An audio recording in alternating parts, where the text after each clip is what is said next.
सबसे सटीक विश्वसनीय तरीके से जिम्मेदारी निभाना, निडर हो आपके लिए सिस्टम से भिड़ जाना, आपके हर मुद्दे को मजबूती से उठाना, खबर को सिर्फ बताना नहीं उसकी तह तक जाना। आप देख रहे हैं सहारा टुडे।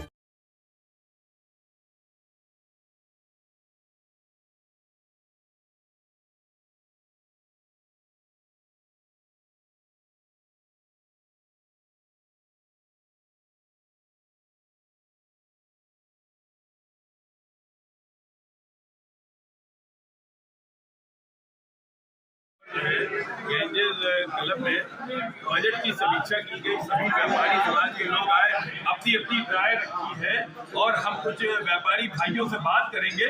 ये वो बताएंगे क्या समीक्षा की और क्या हुआ।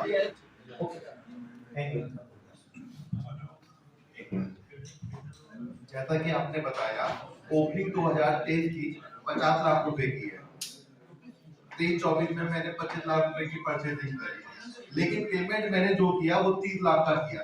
तो मुझे 50 प्लस 25 ये सारा पेमेंट है ना मार्च 2024 तक है ना क्या कहते हैं करना होगा, या फिर मैंने अगर 25 कर दिया 30 भी कर दिया तो वो माना जाएगा कि समझ गया आपकी बात।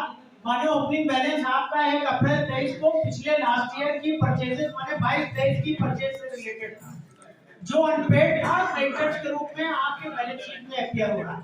25 लाख की हमने 23-24 में परचेज कर ली और पेमेंट उसको केवल 30 लाख का किया।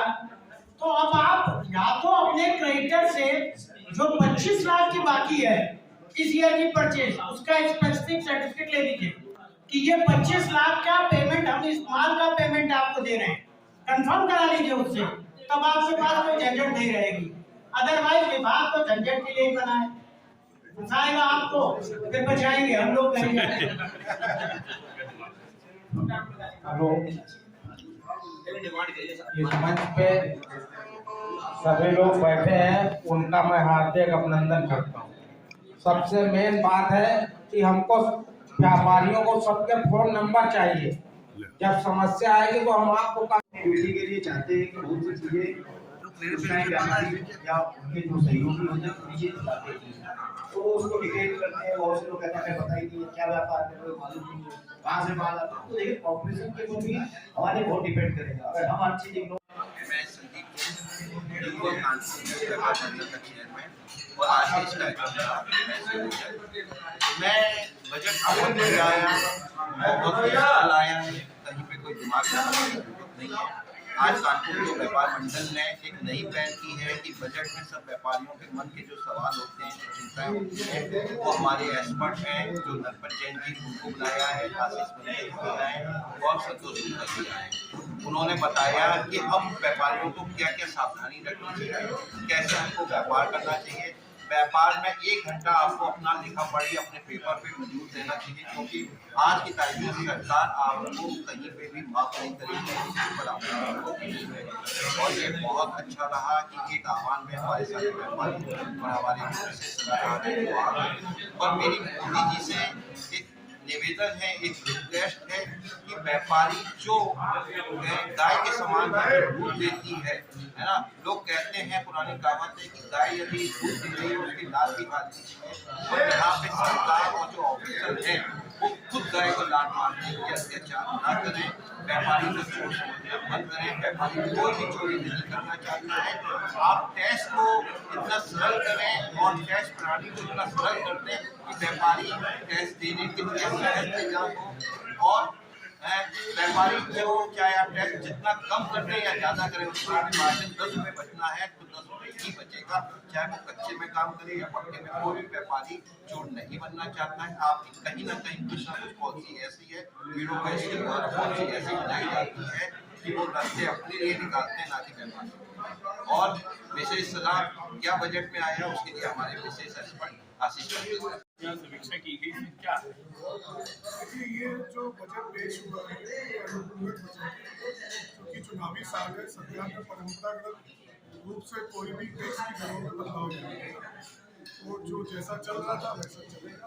बजट को जुलाई में आएगा, चुनाव के बाद सरकार वो अपना प्रावधान। व्यापारी अपने हितों को लेकर काफी परेशान रहते हैं, इसके लिए क्या? देखिए, आप जमाना कम्प्यूटराइजेशन सब तरफ से पकड़ पुराना जमाना अब चल गया है। हर आदमी को ये चाहिए कि अपना हिसाब किताब ठीक से रखे, ठीक से कर चुका है। मोदी सरकार की ये विशेषता है कि जो व्यक्ति कंप्लायंस कर रहा है उसके लिए तो सिस्टम बहुत असर है, लेकिन जो व्यक्ति सिस्टम को जरा भी फायदा उठाने की कोशिश करे वो कहीं ना कहीं जरूर पकड़ा जाए। उन चीजों को, उन आदतों को अब त्याग देना चाहिए। देश आज 5वीं अर्थव्यवस्था से लेकर 3वीं अर्थव्यवस्था की तरफ जा रहा है, तो हम लोग उसी अनुरूप अपने बिजनेस करने का तरीका, अपनी चीजों में बदलाव लाना चाहिए, खुद के अंदर भी बदलाव लाना चाहिए। जीएसटी में बहुत सारी चीजें जो पहले बैंक में आपको फॉर्म्स के लिए परेशान होना पड़ता था, 38 फॉर्म, सी फॉर्म, वो चीजें इतिहास की बात होगी। जो थोड़ी बहुत जीएसटी में शुरुआत में 3-4 सालों में जो दिक्कतें रही वो भी अब सिस्टम एकदम स्ट्रीमलाइन हो रहा है, तो आगे के सालों में उस तरह की दिक्कतें बहुत ही ना के बराबर रहेगी। तो इस हिसाब से कर प्रणाली बहुत आसान है। व्यापारियों के लिए ये भी है कि हम जितना ईमानदारी बरतते हैं उतना ही हम पे और ज्यादा वो नोट डाल दिया तक ऐसा है। ये तो सर सिक्के के सब दो पहलू हैं। आज आप देखेंगे कि डायरेक्ट टैक्सेशन अपने आप इतना बढ़ गया, तो उसके ऊपर लोड डाल दिया जा रहा है कि नहीं, ये तो व्यापारी ही बताएंगे, व्यापारी के लिए आप उनसे संपर्क करो, ये बताएंगे। क्या नाम आपका? आज ये बजट समीक्षा इसको किस निगाह से देखने, क्या है ये व्यापारी? देखिए, मैं तो ये कहता हूँ कि टैक्स में दो चीजें होती हैं, एक होता है टैक्स अवॉइडेंस और एक होती है टैक्स प्लानिंग। हमें अपना व्यापार जो है टैक्स लॉ के दायरे में करना चाहिए, टैक्स प्लानिंग करनी चाहिए, अवॉइडेंस से दूर रहना चाहिए। अच्छी प्लानिंग से चलेंगे, व्यापारी तो अच्छी प्लानिंग से चलता है, जमान से नहीं चलता है। नहीं, वो मेरा कहने का मतलब नहीं है, बट अगर हम सब चीज़ों को नहीं, भैया मानते हैं कि व्यापारी अच्छी प्लानिंग से नहीं चलता है। मैं वो वाली प्लानिंग की बात कर रहा हूँ, टैक्स प्लानिंग और टैक्स अवॉइडेंस। टैक्स प्लानिंग ही मतलब देता है, फिर भी उसके बाद भी होता है टैक्स प्लानिंग लॉ के तहत है कि अगर आप प्लानिंग करते हैं तो टैक्स लॉ को अगर हम अवॉइड करना चाहते हैं ये मानते हैं क्या लाभ कानून है चला रहे हैं? नहीं, सिस्टम में इम्प्लीमेंट नहीं कर सकते। मेरा जो अपनी पर्सनल राय है लॉ के तहत काम करेंगे बहुत ज़्यादा दिक्कतें आपको।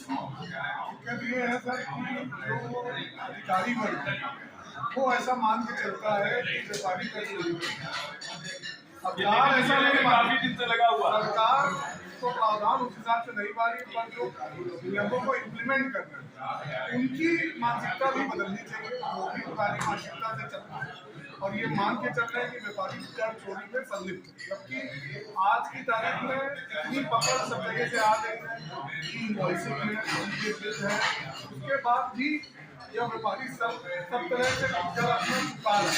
उसके बाद ऐसी मानसिकता इस मानसिकता को अधिकारी वर्ग को चेंज करना चाहिए और सरकार को चाहिए कि वो अपने अधिकारी वर्ग पर अंकुश महिलाओं के लिए क्या है आज के जो बजट आए के बारे में क्या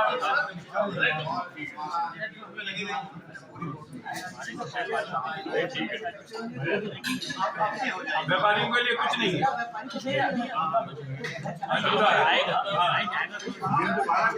पूरा हो जाएगा, पूरा हो जाएगा। क्या कहेंगे हो जाएगा, तो 24 वाला बजट बना जाएगा, चुनाव वाला बजट आप क्या कहेंगे? चुनाव वाला बजट होगा क्या? ये अंतरिम बजट है सरकार का और उन्होंने अभी जो है अंतरिम बजट पेश किया है, तमाम चीजें व्यापारी की दिक्कतें भी है। एमएसएमई के माध्यम से हम लोगों ने इस बजट पर समीक्षा करी एक्सपर्ट के माध्यम से और तमाम जानकारियां दी जो आज तक छोटे व्यापारी को जानकारी नहीं होती थी। जैसे सेस के बारे में उन्होंने बताया कि एक महिला को जो है 500 ग्राम सोना रखना है, छूट है पुरुष को 100 ग्राम, तो पुरुषों के अंदर भी बात की बड़ा वो था कि महिला को 500 ग्राम पुरुष को 100 ग्राम। व्यापार मंडल के माध्यम से एक पत्र वित्त मंत्री को जाएगा कि महिलाओं और पुरुषों को बराबर श्रेणी में रखा जाए कम से कम। क्या मानते हैं ये बराबर रखा जाए, इनकी बात से आप सहमत हैं? क्या सहमत हैं आप? ये कुछ तो रिपोर्ट किया जाए।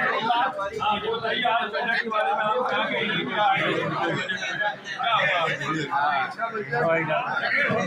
हमारे कारखाने दो व्यापार मंडल द्वारा यहाँ की गई है, उससे जो तमाम भ्रांतियां व्यापारियों के बीच होती वो दूर हो गई और जो नए नए नियम आए MSME का जो आया है 43 उसके बारे में व्यापारी बड़ा भयभीत है। आज हमारे एक्सपर्ट ने उनकी भ्रांतियों को दूर किया है और थोड़ा समय मांगा है, इस पे हम अभी और अध्ययन करेंगे, फिर उसके बारे में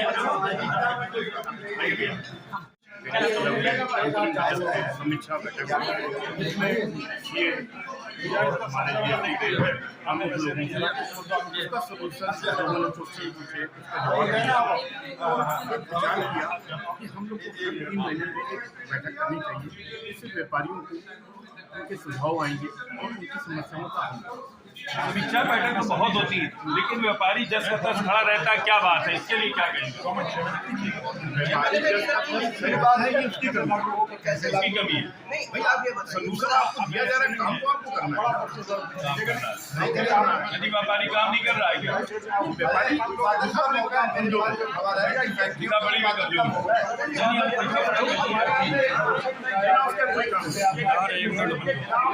उत्पीड़न से बहुत परेशान हो चुका है और आज भी इनकम टैक्स सर्वे से व्यापारी परेशान किया जाता है, क्योंकि मान लीजिए इसका स्टॉक शीट हो गया, गैस शीट हो गया, उसके बाद व्यापारी को ये दबाव बनाते हैं अधिकारी कि आप सिलेंडर करिए, और सिलेंडर का भी उनकी कोई सीमा नहीं है, वो चलते हैं 5 करोड़ से, हम चलते हैं 50 लाख से, तो इस सिलेंडर की बर्बादी क्यों?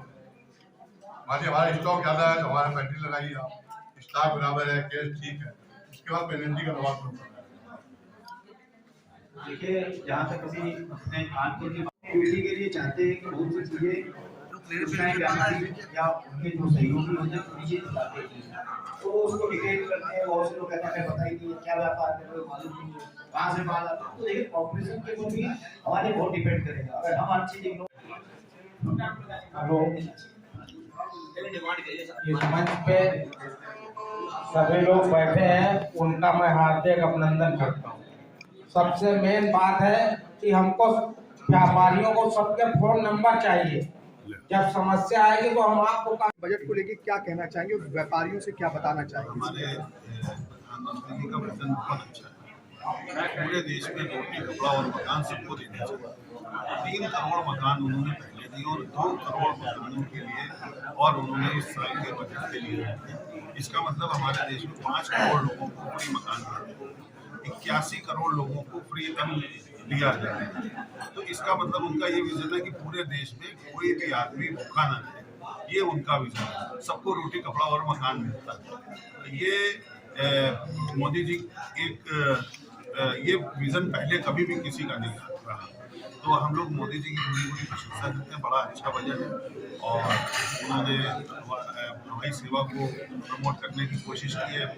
और लेकिन मैं इसमें ये भी चाहूँगा कि कानपुर में भी फ्लाइटों की संख्या बढ़ाई जाए, जो कि इस बजट में नहीं है, और मैं चाहूँगा कि 20-25 फ्लाइटें कानपुर से भी हों, क्योंकि कानपुर औद्योगिक शहर है और औद्योगिक लोगों को, उद्यमियों को बाहर आने जाने के लिए और यहाँ के परचेजर जो भी आते हैं बाहर से, हमारे बाहर आते हैं, उनको हवाई सेवा की बड़ी आवश्यकता पड़ती है।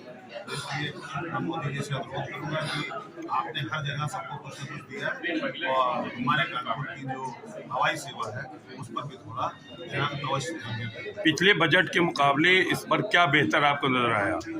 बहुत कुछ बेहतर है। मैंने आपको बताया कि ये रोटी, कपड़ा और मकान एक आदमी को दिया जाएगा, ये बहुत बड़ी चीज़ है। और मोदी जी देवता पुरुष है, उन्होंने देखा कि पूरे देश में कोई भी आदमी भूखा ना सोए, उसके पास मकान हो, उसके पास छत हो, इससे बड़ी बात नहीं हो सकती।